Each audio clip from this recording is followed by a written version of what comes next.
sois mis discípulos, si tuviereis amor los unos por los otros.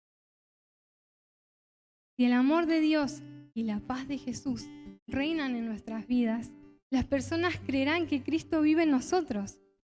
Las personas van a poder creer que Cristo de verdad está en nuestro corazón. Y así podremos cumplir el mandamiento que nos dio Jesús a cada uno de nosotros. ¿Seamos evangelistas o no? Mateo 28:19 lo dice: por tanto, id y haced discípulos a todas las naciones, bautizándolos en el nombre del Padre, del Hijo y del Espíritu Santo. En verdad, hermanos, vemos que es importante que nos amemos. No seamos hipócritas, porque no sirve de nada. Necesitamos amarnos. Dios nos dio la tarea y la responsabilidad de llevar las personas a Cristo.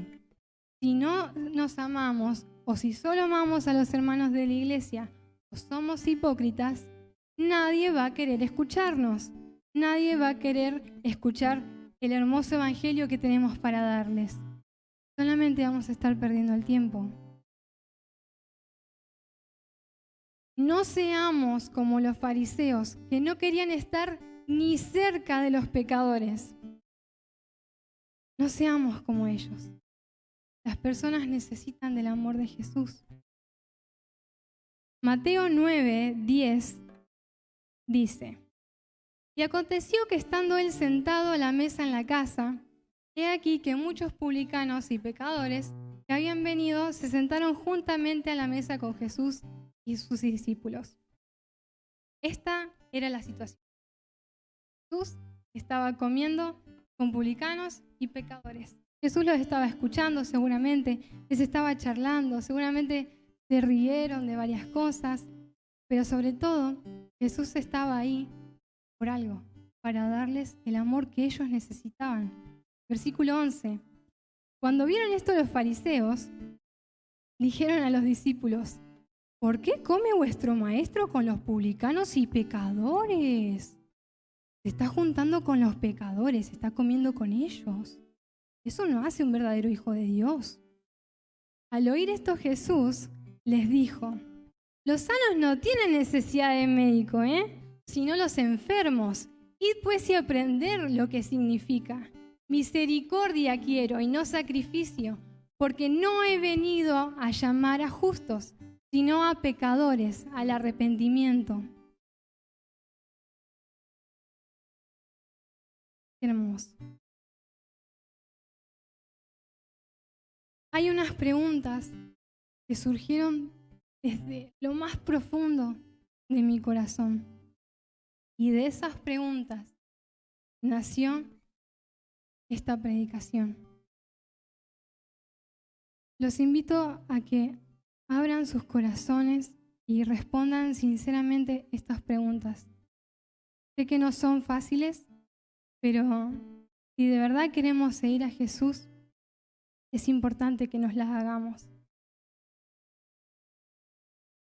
Una de ellas es: ¿nos sentimos avergonzados cuando somos una iglesia que no refleja el amor de Jesús? ¿Sirve de algo que unos pocos miembros estén realmente comprometidos con la obra?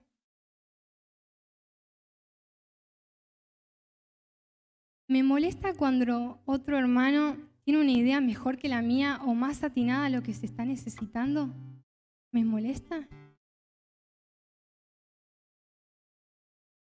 ¿Estoy abierto a que otros me sugieran en amor cambios en mi forma de hacer las cosas?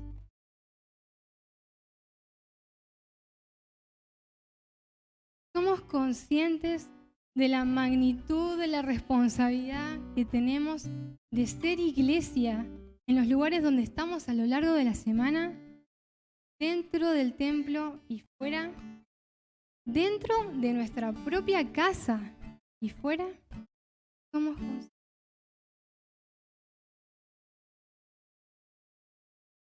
¿Me estoy midiendo en la vida de Jesús o con la vida de los que me rodean? Porque es fácil decir, no, yo soy mucho más espiritual que todos estos. Yo oro mucho más que ellos. Yo estoy en muchas más actividades en la iglesia que aquel. Pero no tiene sentido que te midas con el de al lado, porque él no es tu ejemplo a seguir. Nuestro ejemplo a seguir es Cristo. Tenemos que medirnos con la vida de Jesús.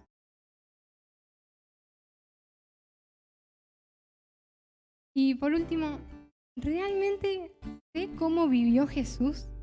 ¿Qué tipo de persona era? Necesito estudiar con más detenimiento las actitudes y reacciones de Jesús.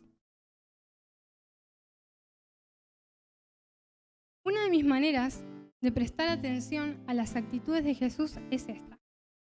Si vemos en Mateo 9:14, vamos a encontrar esta situación. Unos líderes religiosos le estaban preguntando a Jesús acerca del ayuno. Entonces Jesús les empezó a explicar. Entonces ahí estaban hablando de doctrina, líder religioso, Jesús, cosas de Dios. Y si vamos al versículo 18, vamos a encontrar esto. Mientras él decía estas cosas, vino un hombre principal y se postró ante él diciendo, mi hija acaba de morir, mas ven y pon tu mano sobre ella y vivirá. Y se levantó Jesús y le siguió con sus discípulos. Cualquier persona podría enfocarse en lo que sigue. Es cuando Jesús va para allá, en el camino sana a una mujer y al final termina sanando a la niña, la termina resucitando. Pero a nosotros no nos importa tanto esa parte, porque ya sabemos el poder que tiene Jesús. Ya sabemos que con el poder de su palabra puede sanar a las personas y hasta que puede resucitar a los muertos como cantábamos hoy. Así que esa parte está buenísima, pero a nosotros lo que más nos tiene que importar es estas palabras. Mientras y se levantó Jesús. Jesús estaba haciendo cosas de Dios cuando pasó esto. No es que estaba, no sé, borracho. Jesús estaba haciendo cosas de Dios, estaba hablando sobre el ayuno, y estaban ahí hablando de doctrina con líderes religiosos. Y mientras él estaba hablando, vino esta situación, esta necesidad de ver el amor de Jesús en esta vida. Esto interrumpió la conversación que tenía Jesús. ¿Y qué hizo Jesús? No le dijo, sí, ya te atiendo, para que termino de hablarles a ellos y de enseñarles lo que yo sé, y ahí te voy a atender, no te preocupes. Sigue hablando. No, a Jesús no le importó más la charla de ayuno. Él sabía cuál era su prioridad, él sabía qué era lo más importante. Jesús vio una necesidad donde se necesitaba ver su amor y su poder. ¿Y qué hizo Jesús? Chau charla de ayuno, chau líderes religiosos, y me voy a donde me necesitan. Jesús se levantó y fue con esa persona. Y transformó la vida de la mujer que estaba en el camino, la vida de la familia de la niña que había muerto. Y si leen el pasaje, van a ver que transformó la vida de todos los que estaban ahí. Esta es la actitud que espera Dios de nosotros. A Dios no le interesa que sepamos un montón de la palabra. A Dios no le interesa que podamos ganar todas las discusiones religiosas. A Dios nos interesa que seamos sus manos en este mundo. ¿Por qué hay tanta maldad en este mundo? ¿Por qué la gente sufre tanto? Hay muchos cristianos en el mundo que no están siendo las manos de Dios. Si nosotros, los hijos de Dios, vemos una necesidad y las pasamos de largo por querer hacer cosas de Dios, Jesús no va a estar en ese lugar donde lo necesitan.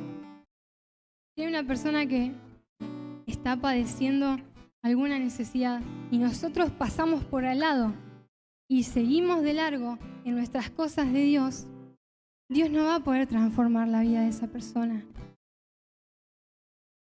Oramos, hermanos. Esta es una oración de David, pero que quiero que la oremos también.